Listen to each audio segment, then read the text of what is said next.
Nagibo yan ang 65 final. Nakauna ang batang sipat, RJ Bomba Malayo. Tonton Roblesa. Allah. Wow, RJ Bomba Malayo. 65cc class final on the lead. RJ Bomba Malayo ni inside. Tonton Roblesa ni outside. Allah. Inside ng Malayo bay. Oh, natumba si Flores. Ahay.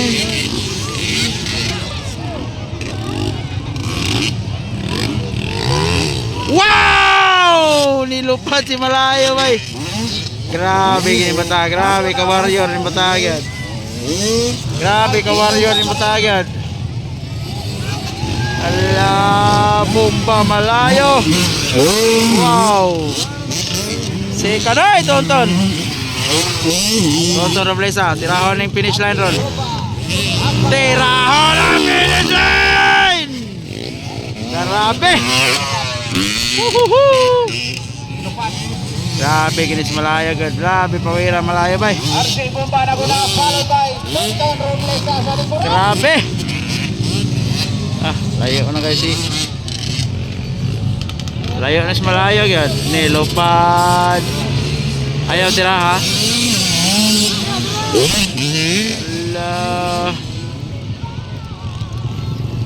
Inside ang Malayo eh. Ah. Grabe, grabe, grabe. So second it's Tonton Roblesa. Grabe Malayo bay, layo na kayo si Malayo.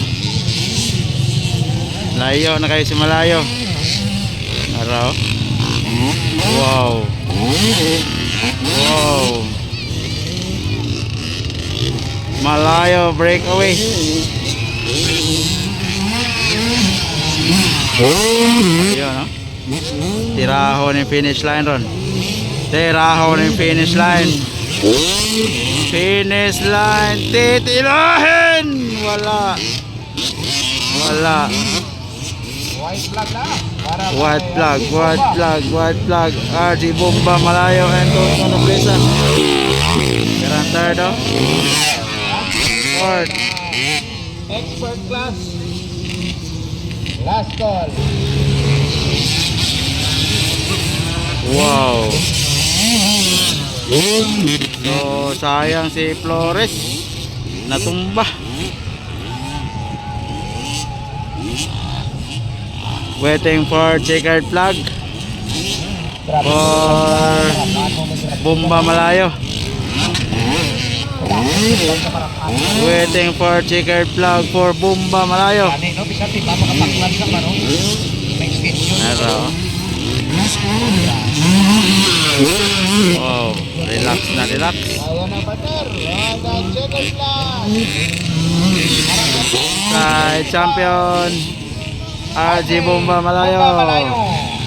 Champion 65cc here in Banga, South Cotabato. Second Tonton Roblesa. And the second spot goes to Tonton Roblesa. And third, oh. Ang araw sa may tawera, panawagan ka mo sa US sa Fourth. Okay, bater. Pepsi Flores. Sayang, sumemplang. Ayun, oh.